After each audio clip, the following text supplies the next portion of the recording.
Hello everyone. Last video में हमने देखी थी क्लास 9th की एक्सरसाइज 3.2। आज हम करेंगे 3.3। चलो स्टार्ट करते हैं।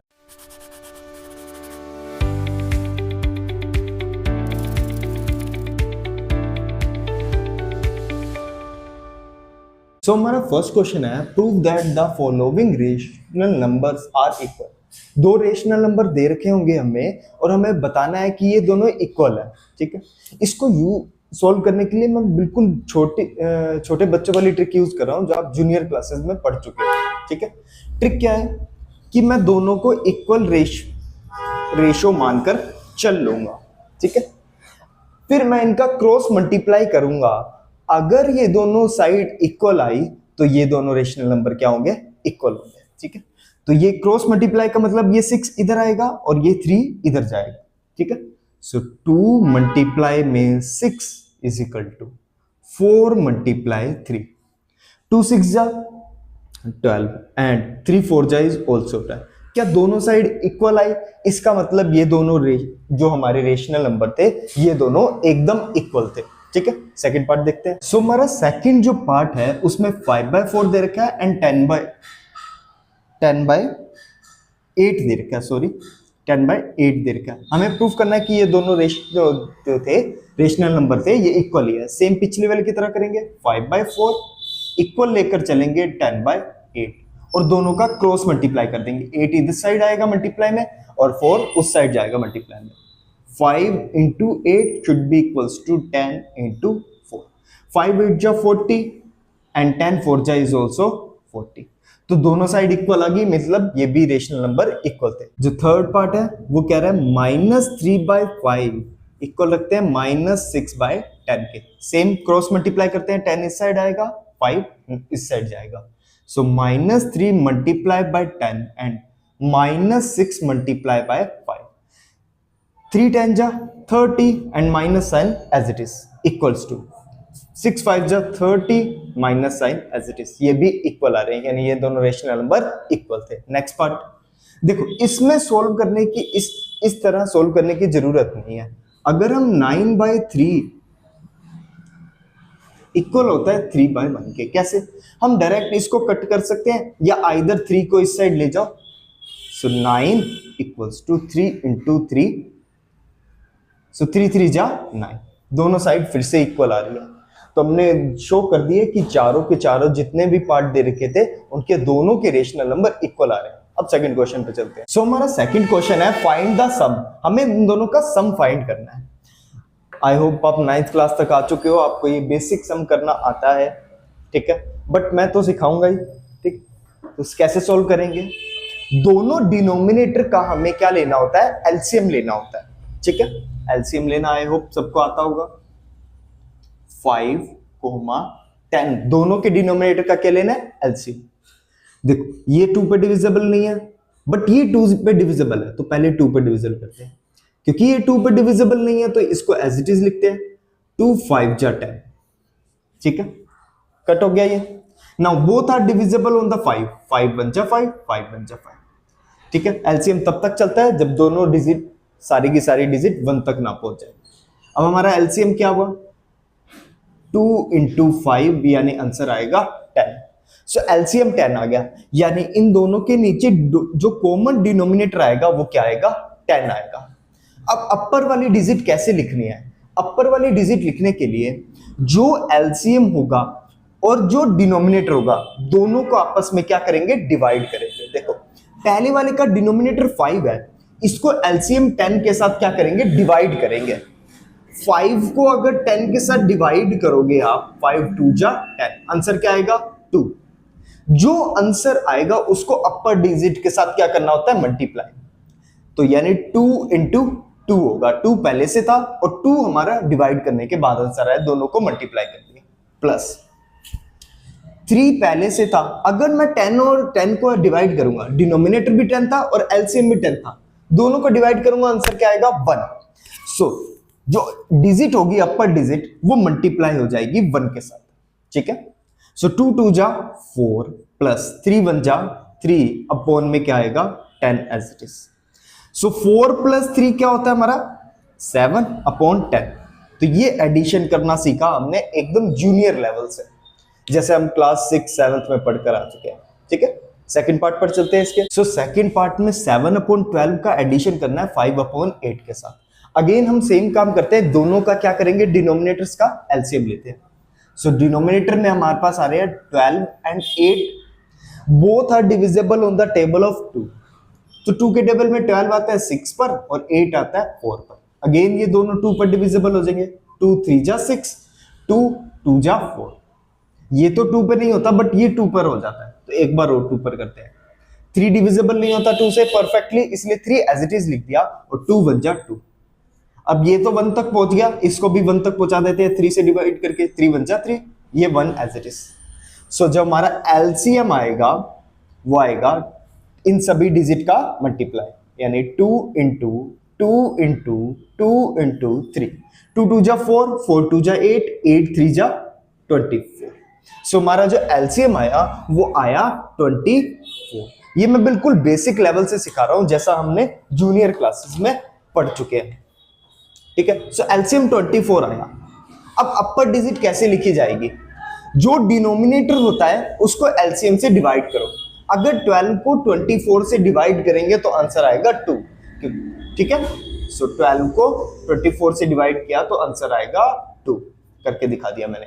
ठीक है, पहले अपर डिजिट एज इट इज लिखनी होती है और जो डिवाइड का आंसर आया उसको साथ में मल्टीप्लाई करना होता है, plus upper digit as it is, upper digit 5 थी, एज इट इज लिखोगे। मल्टीप्लाई में देखो क्या आएगा, 8 को एलसीएम से डिवाइड करना है। सो 8 को जब डिवाइड करोगे 24 के साथ आंसर आएगा 3, 8 3 जा 24। सो 3 को अपर डिजिट के साथ क्या कर देंगे, मल्टीप्लाई।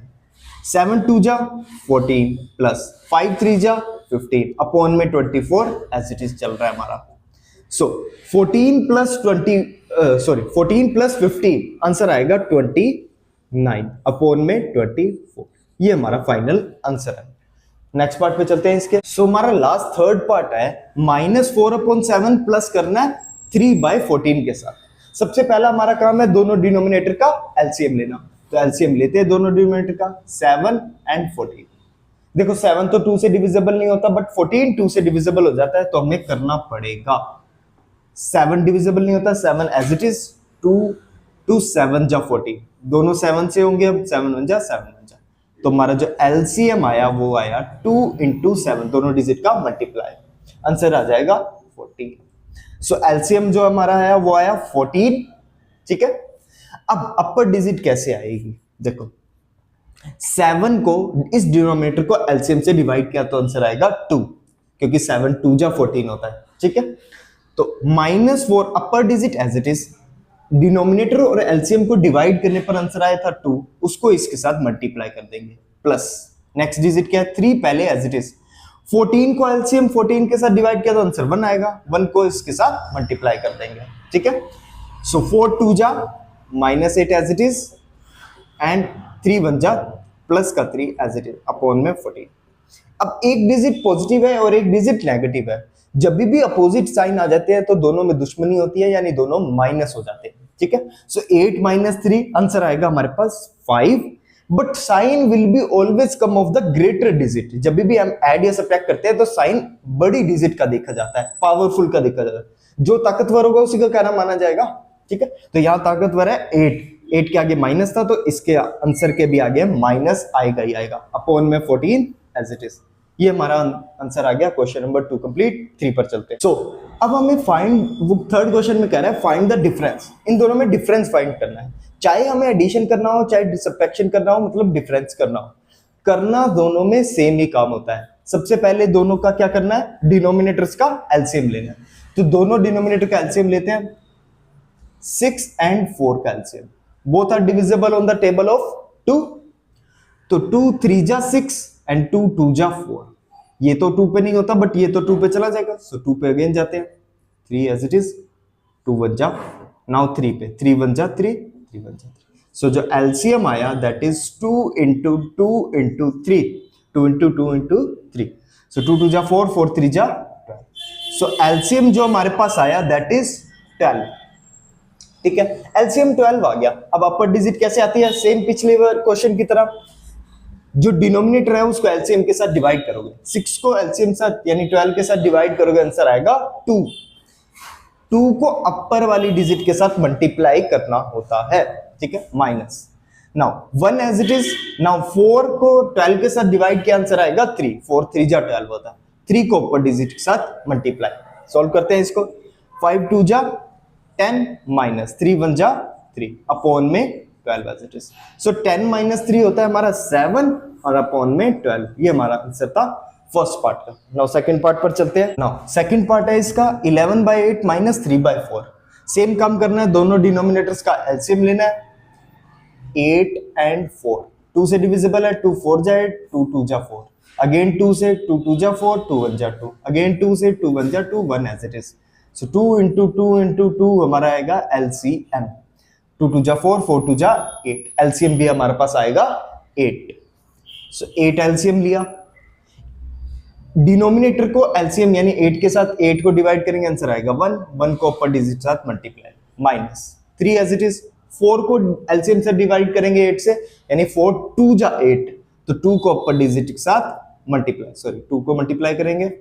सो 11 1 जा 11 माइनस 3 2 जा 6 अपॉन में 8 एज इट इज। 11 माइनस 6 होता है 5 अपॉन 8 हमारा फाइनल आंसर है।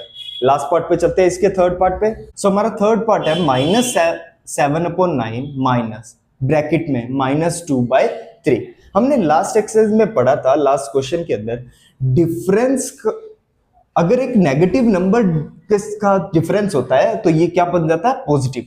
कैसे, देखो हम जानते ही हैं नेगेटिव नेगेटिव क्या बन जाएगा, पॉजिटिव बन जाएगा। सो माइनस 7/9 प्लस हो जाएगा 2/3 के साथ, ठीक है।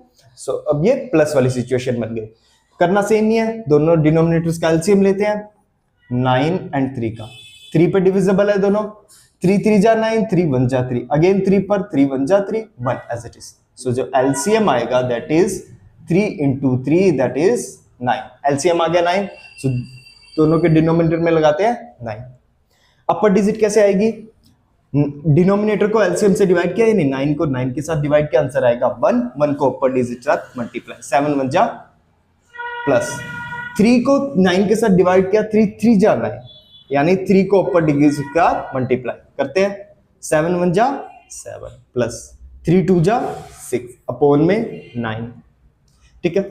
सो माइनस का 7 प्लस का 6, अपोजिट साइन आएंगे, होगा क्या, माइनस होगा, अपोजिट साइन देखते साथ ही। तो 7 माइनस 6 होता है 1। Sign will be of come of the greater digit, जो पावरफुल होगा उसकी साइन आएगा।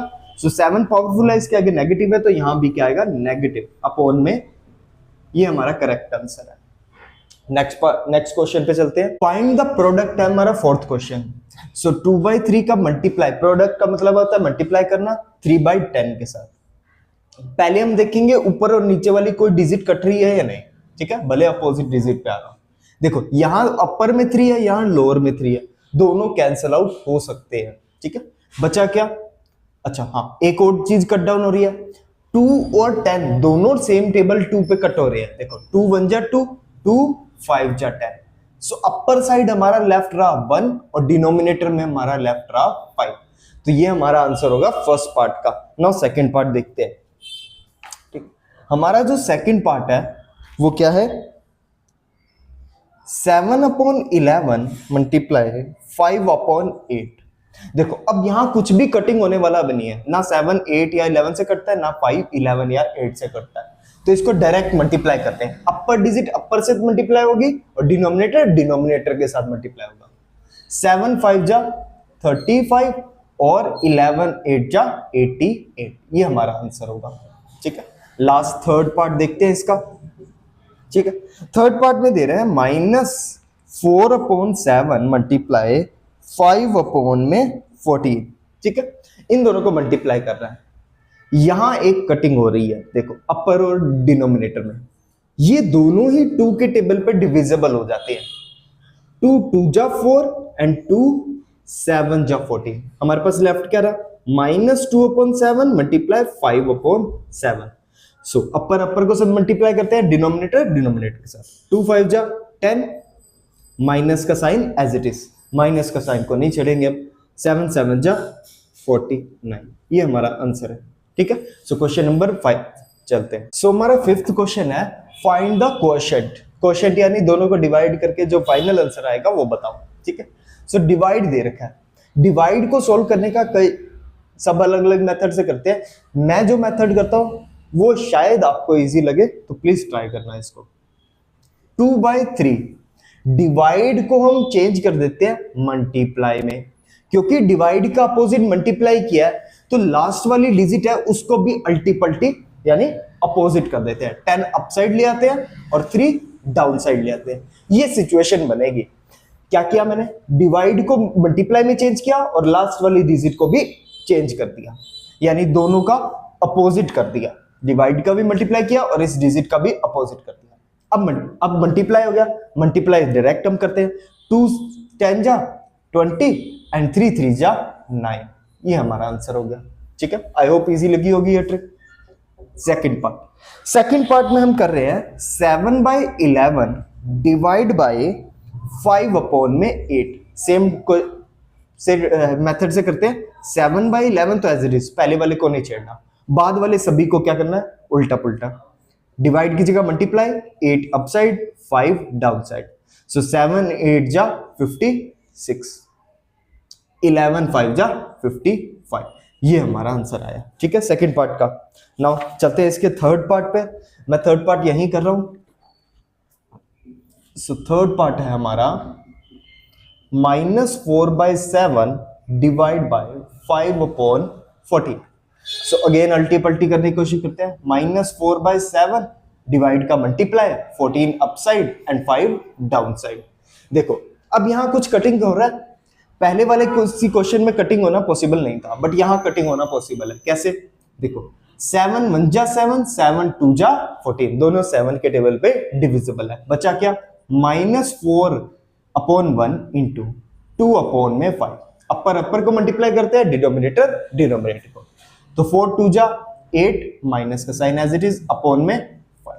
सो हमारा क्वेश्चन नंबर 5 खत्म होता है। नाउ क्वेश्चन नंबर 6 पर मूव करते हैं। तो मैं क्वेश्चन नंबर 6 में कह रहा है शो दैट, ये शो करना है कि इस साइड को सोल्व करने और इस साइड को सोल्व करने पर आंसर सेम आता है।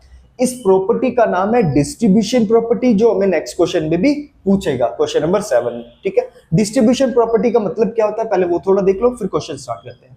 ये जो बाहर मल्टीप्लाई में डिजिट है, ये अंदर जाकर दोनों डिजिट के साथ मल्टीप्लाई होता है। कहने का मतलब ये 1/2 के साथ भी 8/3 मल्टीप्लाई होगा और 3/4 के साथ भी 8/3 मल्टीप्लाई होगा। देखो इस साइड हमने ये लिखा है 1/2 इंटू इन दोनों का मल्टीप्लाई, फिर इन दोनों का मल्टीप्लाई। तो कहने का मतलब 8/3 दोनों के साथ अंदर जाके मल्टीप्लाई हो रहा है, यही हमने यहां लिखा है। इसी को कहते हैं डिस्ट्रीब्यूशन प्रॉपर्टी। आई होप आपने करा भी होगा अपनी जूनियर क्लासेस में 7th 8th में। ठीक है, उसी को हम यहाँ प्रॉपर्टी के थ्रू वेरीफाई कर रहे हैं। ठीक है, पहले लेफ्ट हैंड साइड सोल्व करेंगे, फिर राइट हैंड साइड सोल्व करेंगे और लास्ट में देखेंगे दोनों का आंसर क्या आ रहा है, सेम आ रहा है। ठीक है, तो पहले इसका बोर्ड मास का रूल लगाते हैं। ब्रैकेट पहले सोल्व होगा, दोनों का एलसीएम लेंगे। मैं फटाफट करके दिखा रहा हूं, आप एलसीएम ट्राई कर लेना। इन दोनों का एलसीएम आएगा 4। सो 2 को एलसीएम 2 के साथ 4 के साथ डिवाइड किया, आंसर आएगा 2। सो 2 को अपर डिजिट के साथ मल्टीप्लाई, प्लस 4 को एलसीएम 4 के साथ डिवाइड किया, आंसर आएगा 1। 1 को अपर के साथ मल्टीप्लाई। ठीक है, 8/3 एज इट इज। 2 1 जा 2 प्लस 3 1 जा 3 अपॉन में 4 एज इट इज। मल्टीप्लाई में देखो कौन चल रहा है, 8/3। सो 2 + 3 क्या होगा हमारे पास, 5 अपॉन में 4 इंटू 8 अपॉन में 3। ठीक है, सिंपल मल्टीप्लाई में हो गया। अब देखो डिनोमिनेटर 4 और ये अपर डिजिट 8, दोनों 4 के टेबल पे डिविजिबल है। सो 4 1 जा 4, 4 2 जा 8। सो अपर साइड क्या रहा, 5 और 2 लेफ्ट रहा, 5 इंटू 2 और डिनोमिनेटर में ओनली 3 रहा। सो 5 2 जा 10। सो इसको मैं डायरेक्ट लिख देता हूं, 5 2 जा 10 अपॉन में 3। ये हमारे पास लेफ्ट हैंड साइड सॉल्व होगी। अब राइट हैंड साइड सॉल्व करते हैं। सो 2 1 जा 2 और 2 4 जा 8, दोनों 2 के टेबल पे कट हो गए। अपर साइड 4 रहा लेफ्ट और डिनोमिनेटर में 3 लेफ्ट रहा। इस साइड चलते हैं, 4 1 जा 4, 4 2 जा 8। अपर साइड देखो 3 2 जा क्या है बचा, 6, और यहां सॉरी यहां 3 से 3 भी कट कर सकते हैं, तो यहाँ ओनली क्या रह जाएगा हमारा 2 अपॉन में कुछ नहीं बचा यानी 1 लिख दिया हमने, ठीक है। दोनों का एलसीएम लेते हैं, एलसीएम क्या आएगा 3 आएगा एलसीएम, ठीक है। सो 3 का 3 के साथ डिवाइड किया आंसर 1 आया, 1 को ऊपर डिजिट साथ मल्टीप्लाई, प्लस 1 को 3 से डिवाइड किया आंसर आएगा 3, 3 को ऊपर डिजिट साथ मल्टीप्लाई। सो 4 1 जा 4 प्लस 2 3 जा 6 अपॉन में 3 as it is. So 4 plus 6 हमारा 10 होता है अपॉन में 3। तो दोनों साइड हमारी लेफ्ट हैंड साइड और राइट हैंड साइड एकदम इक्वल आ गई। इसी को तो हमने शो कर दिया कि दोनों इक्वल है। इसी को डिस्ट्रीब्यूशन प्रॉपर्टी कहते हैं। नेक्स्ट क्वेश्चन में देखते हैं इसको डिस्ट्रीब्यूशन प्रॉपर्टी के थ्रू। सो क्वेश्चन नंबर 7 कह रहे हैं हमें इसको डिस्ट्रीब्यूशन प्रॉपर्टी के थ्रू सॉल्व करना है। सो डिस्ट्रीब्यूशन प्रॉपर्टी लगाते हैं। 7 बाय, मैंने बताया था आप लोग को लास्ट क्वेश्चन में, जो बाहर मल्टीप्लाई में होता है ये दोनों के साथ अंदर जाकर क्या होगा, मल्टीप्लाई होगा। इसी को हम डिस्ट्रीब्यूशन प्रॉपर्टी कह रहे हैं। तो करते हैं 7 बाय 9 का मल्टीप्लाई इसके साथ। सो 7 बाय 9 का मल्टीप्लाई 6 अपॉन 7 के साथ, minus as it is, minus 3 by 4 का मल्टीप्लाई भी 7 बाय 9 के साथ। इसको आप फ्रंट में भी लिख सकते हो, मैंने बैक में लिखा, बात एक ही, ठीक है। तो इस दोनों में इसको सोल्व करते हैं। पहले 7 को 7 से कट कर दिया, ये दोनों 3 के टेबल पे भी डिविजिबल है। 3 2 जा 6, 3 3 जा 9, बचा क्या है यहाँ पर 2 बाय 3 माइनस, यहां देखो 3 और 9 दोनों 3 के टेबल पे डिविजिबल है। 3 1 जा 3, 3 3 जा 9, अपर साइड बचा ओनली 7 और डिनोमिनेटर में 3 4 जा 12 बचा। सो लिख देते हैं, सॉरी 12 आएगा। नाउ दोनों का एलसीएम लेंगे, आप ट्राई करना, मुझे पता है 12 आएगा, प्लीज ट्राई करना, ठीक है। 12 आ गया। नाउ 3 को डिवाइड किया एलसीएम के साथ 12 के साथ, सो 3 4 जा 12 होता है, यानी अपर डिजिट को किसके साथ मल्टीप्लाई करेंगे 4 के साथ। सो 2 इंटू 4 माइनस 12 को 12 के साथ डिवाइड करेंगे आंसर आएगा 1, 1 को ऊपर डिजिट के साथ मल्टीप्लाई। सो 2 4 जा 8 माइनस 7 1 जा 7 अपॉन में 12, दोनों को माइनस करेंगे हमारा आंसर आएगा 1 अपॉन में 12। 8 माइनस 7 1 होता है और अपॉन में 12 एज इट इज। ये हमने सॉल्व कर दिया बाय डिस्ट्रीब्यूशन प्रॉपर्टी, ठीक है। नाउ क्वेश्चन नंबर 8 पर चलते हैं। सो हमारा क्वेश्चन नंबर 8 है, वहां ये x की वैल्यू फाइंड करनी है। वो कह रहा है इस x रेशनल नंबर है और इसकी वैल्यू फाइंड करनी है, ठीक है। थोड़ा इंटरेस्टिंग क्वेश्चन है, बाकी उससे बिल्कुल हटके है, थोड़ा ध्यान से देखना। हम यहाँ डिस्ट्रीब्यूशन प्रॉपर्टी का यूज करेंगे, 5 बाय 6 का मल्टीप्लाई दोनों के साथ करेंगे, ठीक है। उसको बाद में देखते हैं, ठीक। 5 बाय 6 का मल्टीप्लाई x के साथ प्लस 3 बाय 5 का मल्टीप्लाई भी 5 बाय 6 के साथ, दोनों को मल्टीप्लाई कर दिया। देखो यहाँ 5 बाय 6 x बचा और यहाँ 5 से 5 कट जाएगा, 3 1 जा 3, 3 2 जा 6 कट जाएगा, यानी अपर साइड 1 बचा, नीचे क्या बचा 2। यहां देखते हैं 5 by 6 x plus 1 by 2 as it is, 5 by 6 x plus 1 by 2 as it is. अब देखो दोनों साइड हमारी एग्जैक्ट इक्वल आ गई। जब ऐसी सिचुएशन होती है जब दोनों साइड एग्जैक्ट इक्वल आ जाए तो हम x की कोई भी वैल्यू रख ले, आंसर हमेशा सेम आएगा, ठीक है। यानी x की जगह कोई भी वैल्यू रखने पर ये क्वेश्चन सेटिस्फाई होता है, यानी x की हर वैल्यू पॉसिबल है, इनफिनिट वैल्यूज निकल सकती है, ठीक है। दोबारा देखो इसको थोड़ा और सिंपलीफाई करते हैं। देखो दोनों साइड 1/2 है, 1/2 से 1/2 कट गया। यहां क्या रहा 5 by 6 x is equal to 5 by 6 है। हम यहां तक भी रोक सकते हैं और इसके बाद लाइन में लिखेंगे for every value of x, every value of x is possible over here. यहां हर वैल्यू पॉसिबल है x की, ठीक है। मैं ये एक्स्ट्रा करके दिखा रहा हूं, ये आपकी चॉइस है, करना चाहते हो तो कर लेना, ठीक है। अब यहां पर दोनों साइड 5 बाय 6 है, दोनों को फिर काट दिया, x के इक्वल x रहेगा, यानी x की कोई भी वैल्यू पुट कर दो। 0 पुट किया तो दोनों साइड 0 आ गया, 1 पुट किया तो दोनों साइड 1 आ गया। तो कहने का मतलब x की हर वैल्यू पॉसिबल है यहाँ पर, ठीक है, जब भी दोनों साइड इक्वल इक्वेशन बनती है, ठीक है। तो मैंने ट्राई किया है कि आपको फटाफट में स्पीड में अच्छे से समझ आए। आई होप आपको समझ आया होगा। अगर आप यहाँ तक वीडियो देख रहे हो तो थैंक यू। बाकी मिलते हैं नेक्स्ट वीडियो में।